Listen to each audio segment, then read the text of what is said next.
거짓 사도들에 대해서 자기를 어저께는 좀 변론하면서 자기가 얼마나 큰 고난 속에서 또 이 복음을 위하여서 고난을 감당했던 그 얘기를 하면서 사실은 어저께도 자기의 그런 가운데도 이제 그 다메섹성에서 이제 복음을 전하다가 성창문으로 이제 도망가던 얘기를 전 하면서 오늘은 전그 바울의 환상과 계시 속에 셋째 하늘을 갔다 왔던 그런 자기 고백을 전 고린도 교회를 향해서 하는 것을 이렇게 보게 되어집니다. 그러면서 우리는 여기서 바울이 얼마나 그 사도성을 갖고 있고 갖고 있었지만 얼마나 겸손한지를 우리가 여기서 알 수가 있는 것이죠. 잠깐만요. 하울링이 나서 잠깐.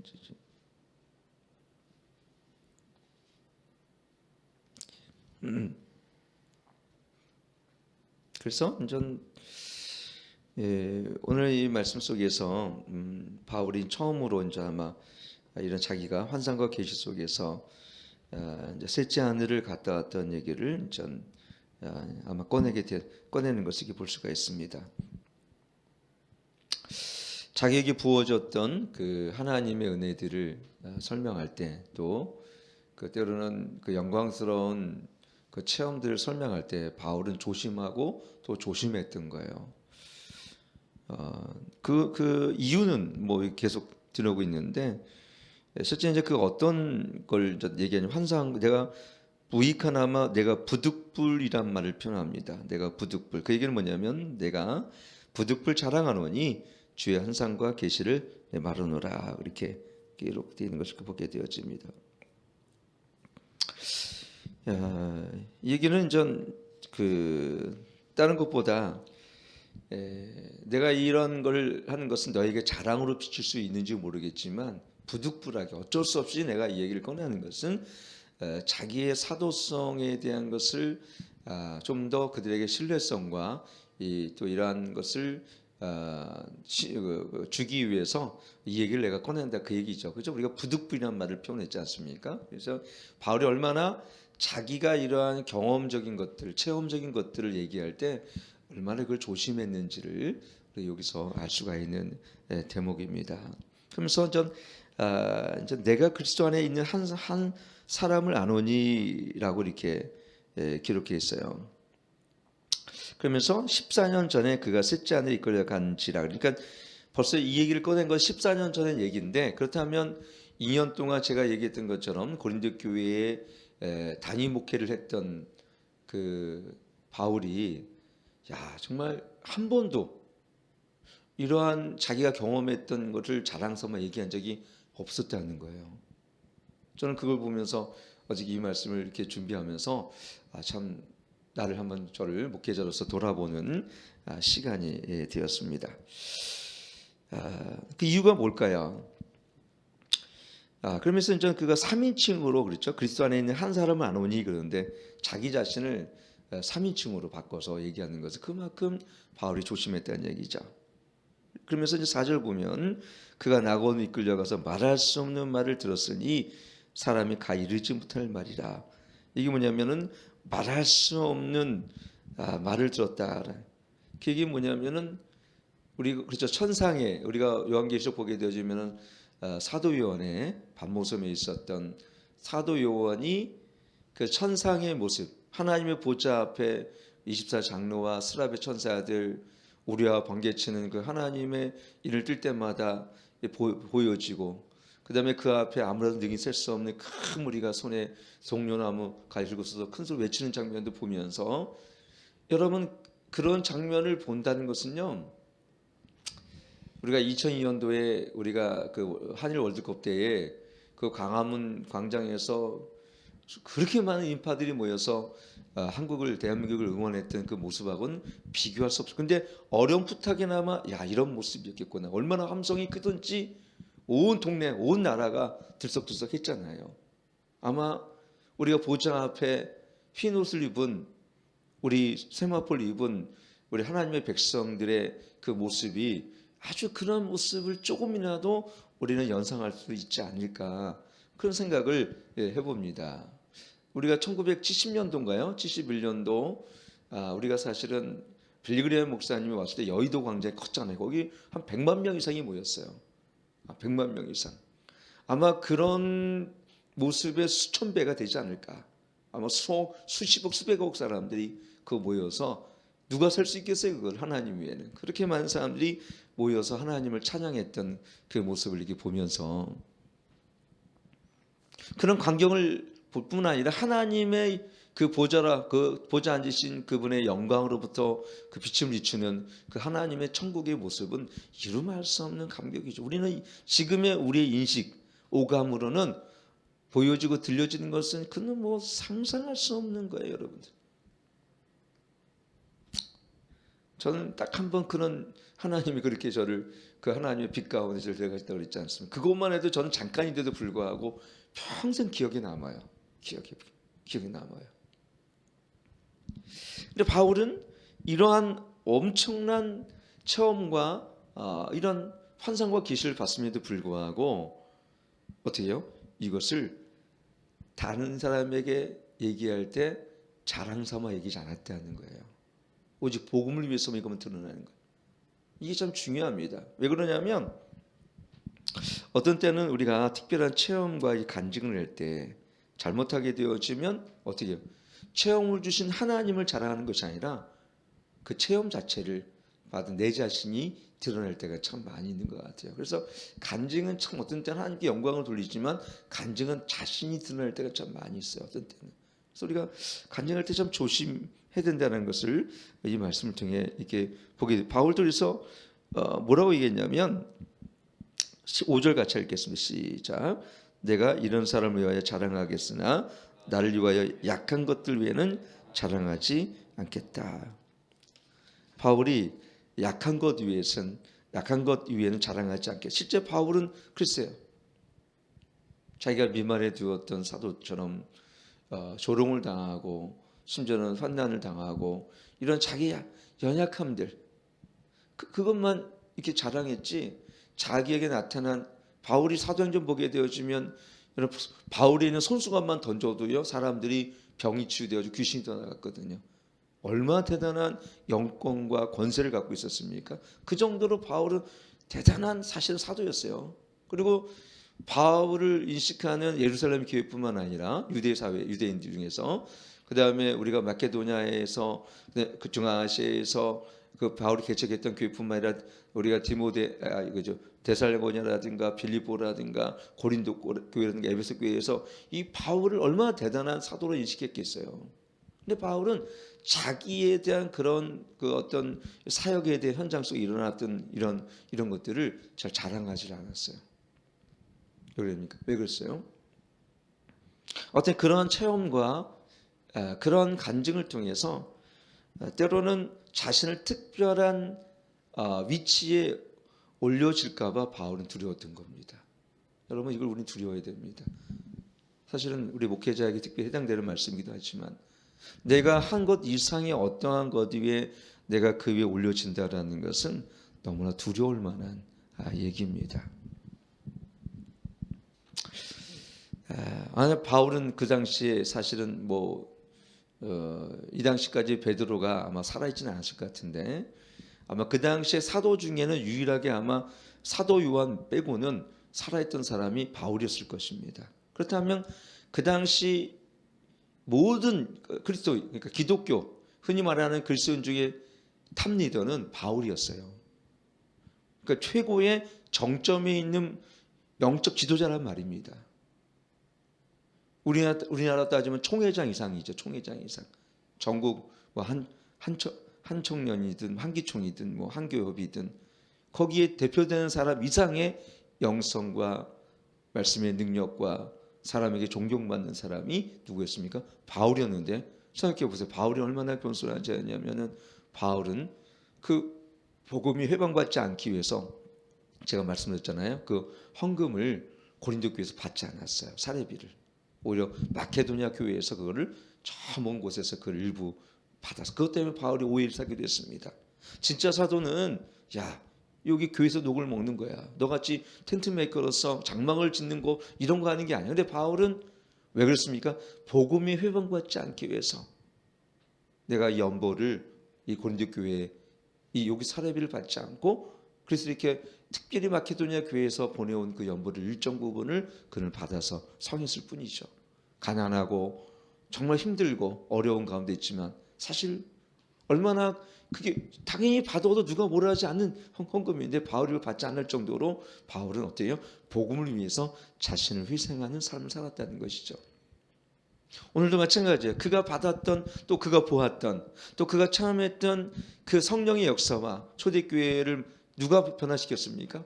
사실은 우리 안디옥 교회 그렇죠? 안디옥 교회뿐만 아니라 에베소 교회, 고린도 교회, 데살로니가 교회 그다음에 여기 있는 빌립보 세워진 이 빌립보 교회뿐만 아니라 이 모든 교회들을 그 험난한 지금처럼 뭐 예수를 믿는 사람이 있는 것도 아니에요. 거기 가면은 예수 믿는 사람이 동역자가 어디 있겠습니까? 홀로 거기서 지금처럼 따지면 개척을 해야 되는 입장인데 얼마나 사람들부터 조롱을 당하고 로마 시대 또 앞에 있었기 때문에 예수님을 따르는 모든 사람들은 어때요? 더 핍박을 받았죠. 그런 구조 속에서 그런 환경 속에서 바울은 꿋꿋하게 복음을 전하는데 자기를 전혀 내세우지 않아요. 어저께도 얘기했지만요. 우리가 고린도 그 후서 11장 12절 11장 2절이요. 2절 11장 2절에 보니까 바울이 이런 얘기를 합니다. 내가 하나님의 열심으로 너희를 위하여 열심 내노니 내가 너희를 정결한 처녀로 한 남편인 그리스도께 드리려고 중매함이로다. 여기 보면은 내가 너희를 정결한 처녀로 한 남편인 그리스도께 드리려고 중매함이로 자기는 그냥 중매장에 불과하다는 거예요. 세례 요한도 그랬죠. 세례 요한도 예수님 앞에서 나는 신들매를 풀기도 감당하지 못하는 그런 주님의 그냥 단순히 이 땅에 오시는 첫 병을 예비하는 자에 불과하다. 그렇죠? 자기의 시키면 제자들이 예수님께 다 감에도 불구하고 신랑이 오는데 나는 그냥 들러리에 불과하다. 그 자기가 이 얘기는 어떤 거예요? 우리가 어떤 교회에서 직분을 맡고 또 사역을 할 때 우리에게 주어진 나의 권위와 권한의 한계를 잘 아는 것이 겸손이에요. 이 내게 주어진 권위의 한계를 넘어서 내가 하나님의 자리에 있는 게 교만입니다. 인간의 타락은요, 바로 타락의 결과는 하나님의 자리에 앉아 있는 게 교만이에요. 내가 사람을 판단합니다. 사람을 내가 정죄하고 내 마음대로 내가 막 판단해요. 그것은 내가 하나님의 자리에 앉아 있는 거예요, 여러분들. 그런 사람은 주께 은혜 받을 생각을 하지 말아야 돼요. 제가 어저께도 얘기했지만 주님이 내 안에 부어준 십자가 그 사랑과 십자가의 희생과 그분의 죽으심을 통해서 내가 살리심을 받은 자들의 특징은 뭐냐면 내가 그분의 십자가 앞에 겸손할 수밖에 없는 거예요. 바울이 그랬어요. 얼마나 자기가 가말리엘의 수제자고 베냐민 집하고 히브리인 중에 히브리인이라고 그랬잖아요. 그렇잖아요. 어저께도 제가 말씀드렸잖아요. 그런 자기 자신에 대해서 그는 결코 이제는 자랑할 수가 없고 그 모든 것을 배설물 여긴 것은 왜? 내 안에 그리스도를 얻고 나는 배설물 여기 나는 죽고 내 안에 그리스도를 얻기 위함이라고 했잖아요. 그리스도를 얻기 위함. 주님을 아는 지식이 자라가면 자라갈수록 우리 인간 안에는 정말 선한 것이 없고 나는 부족한 죄인일 뿐이라는 사실을 바울도 알게 되는 거죠. 죄인 중에 기술한 내가 누구를 정죄하오리까? 내가 누구를 판단합니까? 사실 우리가 우리는 대부분 다른 사람을 판단하는 데는 굉장히 익숙해져 있습니다. 그래서 자기 자신을 하나님의 말씀으로 조명하고 자기 자신을 내가 얼마나 부족한 자를 이렇게 바울처럼 자기 연약함을 자랑하는 이 바울이 그게 왜요? 그것이 하나님만의 자신을 발견한 자들의 모습입니다. 왜요? 오직 내 연약함 중에 약함 중에 강함 되시는 하나님만 자랑하고 내일 새벽기도 때 말씀하시지만 그 자기 안에 가시가 있기를 육체의 가시가 낫기를 3번 간구했지만 내 은혜가 내게 족하도다 말씀하신 그 하나님 은혜 안에서 때로는 하나님께서 왜 우리를 이런 곤고와 질고와 이런 어려움과 고통 속에 내두십니까? 마치 가시나무새가 그렇죠. 우리가 가시나무새를 우리가 하덕규 우리 집사님이 지금 목사님 되신 하덕규 우리 목사님이 그 처음에 저희 이 작사 작곡하셔 부르셨는데 이 가시나무새 왜 가시나무새? 이 가시나무새는 마지막 이것저것을 쫓아다니다가 살다가 가시나무에 자기 몸이 찔릴 때 이때 내는 소리에 이것이 가장 가시나무새의 아름다운 소리를 낸대요. 우리 그리스도인들이 우리의 영적인 환경과 우리 영성과 우리 성품이 가장 아름답게 빚어질 때가 언제냐면요. 이 가시 같은 이 세상의 환경과 또는 환난과 그런 고통 속에서 우리가 그런 찔림을 받을 때요. 우리 그리스도인들의 성품은 가장 아름답게 변해요. 사실은요. 참 이것은 역설적이고 어쩔 수 없는 것 같아요. 우리가 잘 아는 다윗이 얼마나 참 주님이 아름답게 그 성품이 빚어집니까? 어디서 빚어졌습니까? 궁전이 아니라 광야에서 빚어졌어요. 요셉이 얼마나 위대한 사람이었습니까? 어디서 빚어졌습니까?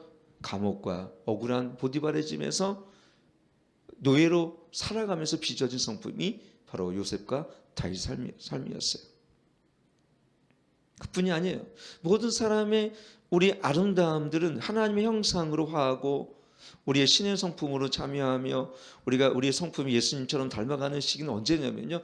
우리가 고통을 견뎌내며 시련의 터널을 통과할 때 그때 우리 성품이 비춰져. 근데 우리가 이걸 요리조리 피해가는 사람이 있어요. 고통이 오면 편안하고 안락하고 자기는 요리조리 피해가는 사람이 있어요. 그 사람은 성품이 전혀 변화되지 않아요.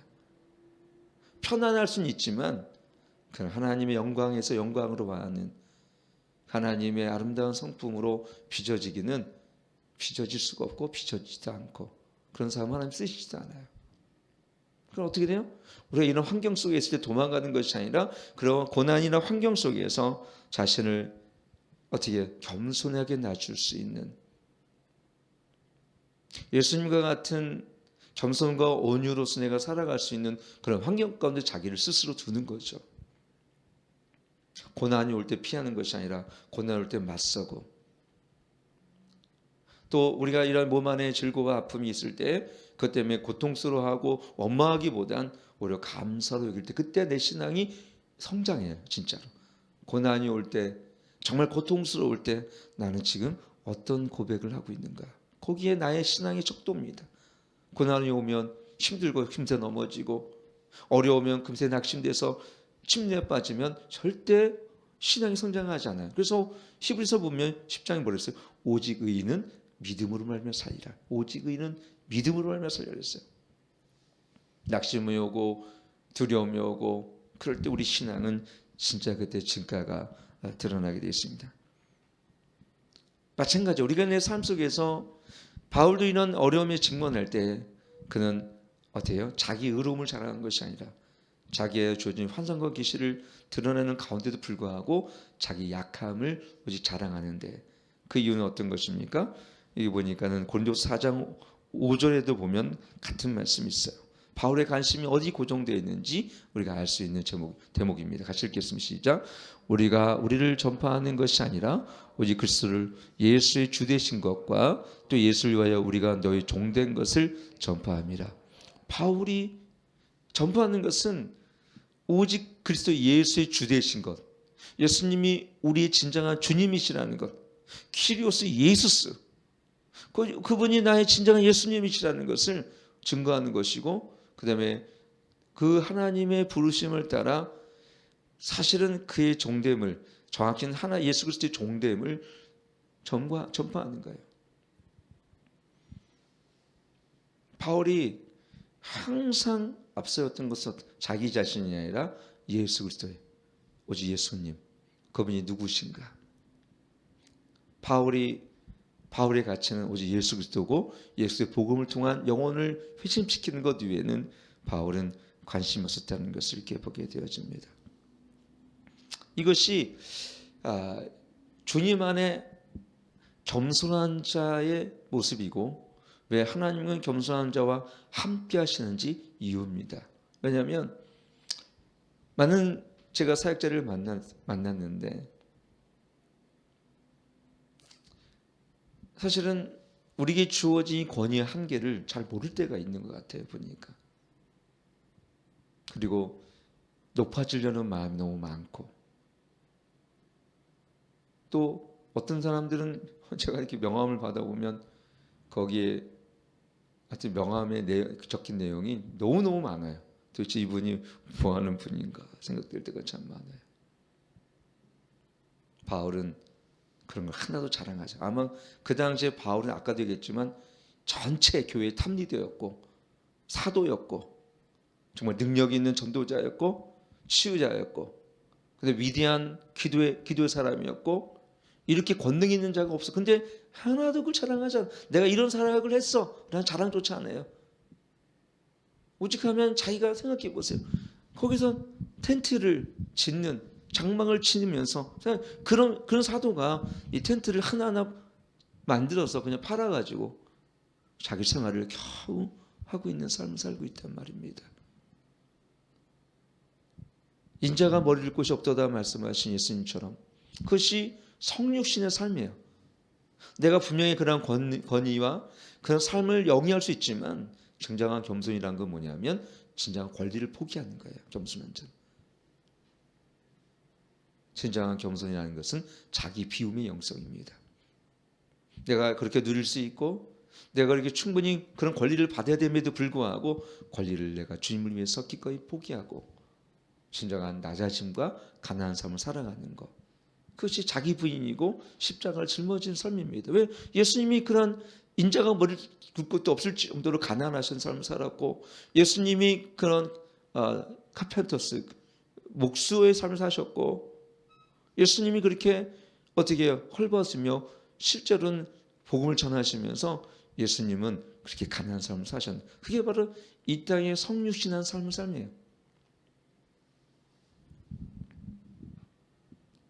시편 147편 6절에 보면요, 거기 보면 여호와께서 같이 읽게 시작. 여호와께서 겸손한 자를 붙드시고 악인은 땅에 엎드려 뜨신도다. 잠언 29장 23절에도 보면은 사람이 교만하면 낮아지게 되겠고 마음이 겸손하면 영예를 얻으리라. 베드로서 5장 6절에 이렇게 보게 되면 이런 말씀 같이 읽게 시작. 그러므로 하나님의 능하신 손 아래 겸손하라. 그렇죠? 베드로서 5장 6절. 그러면 하나님이 능하신 손에 겸손하라. 때가 되면 너희를 높이시리라 했습니다. 여러분 겸손하십시오. 바울처럼 자기를 자랑하지 마시고요, 우리 삶에 주님만 자랑하십시오.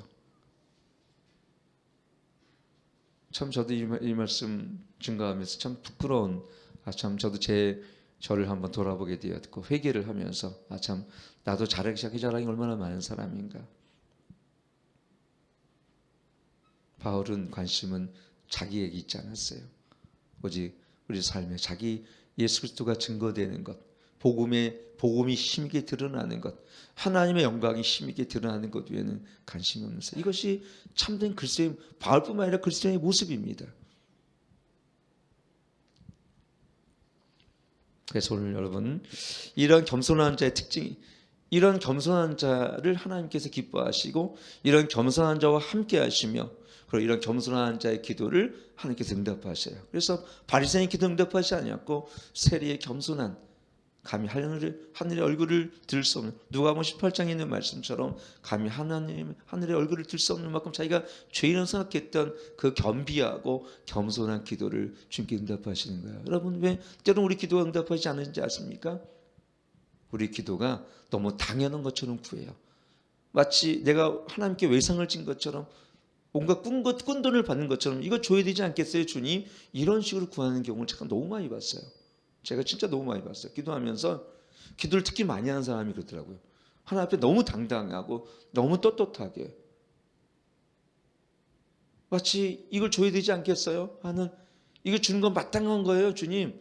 아무런 감사도 감격도 없는. 여러분, 저는 그래서 어저께 어떤 분하고 상담할 때 이렇게 했어요. 오늘 우리 주어진 것들이, 제가 헬렌 켈러 얘기를 하면서 삼중장애였지만 그가 어떤 거였어요? 자기는 하루 최고의 3가지 기도 제목이 뭐냐면 아침 해가 뜨고 저녁이 지는 것을 자기는 보고 싶고, 자기를 도왔던 많은 일상적인 사람들과 함께 그는 커피를 한 잔 마시면서 좀 대화를 나누고 싶고, 눈을 떠서 그들이 어떤 사람인지 보고 싶다는 거죠. 세 번째는 사람들이 많이 다니고 왕래하는 이런 일상의 삶이 어떤 것인지 내 눈으로 거리에서 그걸 보고 싶다고 그런 거예요. 그 삶을 살아가면서 가장 자기가 원했던 세 가지의 목표가, 우리는 일상에서 흔히 일어나는 누구든지 그걸 나만 삶 속에 이루고 있는 건데도 불구하고 우리는 원망과 불평이 넘쳐나요. 특히 대한민국은요, 원망과 불평이 많은 나라예요. 이렇게 전 세계에서 이렇게 잘 살고요, 이렇게 돈이 많고, 이렇게 음식을 많이 주고요, 이렇게 마실 것 많고, 이렇게 정말 풍요한 나라가 없는데 불구하고 전 세계 행복도가 거의 OECD 국가가 가장 낮고요, 20대 30대는 자살률 최고고요, 그리고 OECD 국가 중에서 우리 자녀들이 오직하면 헬조선, 지옥과 같은 나라라고 헬조선 얘기를 가장 많이 하는 나라가 대한민국입니다. 왜 그랬어요? 가진 거는 많은데 우리 마음 너무나 어떻게 교만해졌어요. 75% 이상이 대학을 졸업하는 나라는 없습니다. 미국도 제가 보기엔 40% 넘지 않아요. 그러니까 웬만한 대학을 졸업했으니까 웬만한 3D 이런 기피 현상 나타나니까 그런 데 가서는 일하지 않으니까요. 제가 이런 얘기를, 어떤 사람이, 제가 아는 분이 이 타이르를 이렇게 붙이는 직업 하루에 한 25만 30만 원 넘게 받더라고요. 그러면 이건 좀 젊은 사람들 많이 배우면 좋겠네. 근데 젊은 사람들은 안 해요 그러더라고요. 어려운 일은 안 한 거예요.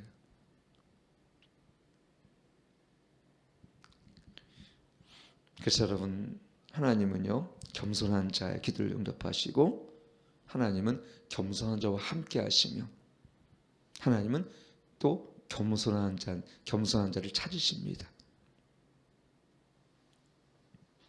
여러분, 오늘부터 더 주님 안에서 비워지고 낮아지고, 십자가의 길은 그거예요. 좁은 길을 가며 가시밭길을 간다는 것은 다른 게 아니에요. 실제 가시밭길을 간다는 게 아니라 고난의 길일지라도, 좁은 길을 자기를 부인하고 어려운 길일지라도 하나님이 기뻐하시는 그 길을 가는 거예요. 그래서 우리는 겸손과 온유로, 예수님은 나는 마음이 오냐고 겸손한 자라고, 겸손하시다고 말씀하셨잖아요. 겸손을 배우는 자가 되길 원하고, 실제 겸손한 길을 걸어갈 때에 주님이 그 겸손한 자에게는요 영예를 아까 주신다 그랬죠. 하나님이 그런 자들을 찾으세요. 이 시대에 정말 겸손한 사역자들, 겸손한 우리 그리스도인들, 자기를 드러내지 않고 오직 내 안에 예수님만 드러나는 그런 사람들을 주님은 찾으십니다. 오늘 저와 여러분들이 그런 겸손한 길을 걷는 저와 여러분들 되길 축원하고, 겸손의 왕으로 오신 예수님, 그 삶이 우리의 목적이 되길 축원합니다. 기도하겠습니다. 하나님, 우리가 겸손한 자가 되게 하시고, 바울처럼 자기를 자랑하는 것이 아니라 내 안에 그리스도를 자랑하는 자가 되게 하여 주시옵소서. 내게 주신 권위의 한계가 무엇인지를 깨닫게 하시고, 우리가 겸손하고 겸비한 마음으로 길을 걸어갈 때에 주님의 능하신 손 안에 있게 도와주시옵소서. 그리고 주님만 높이는 삶을 살게 하옵소서. 주님의 영광만 드러내는 삶을 살게 하여 주옵소서.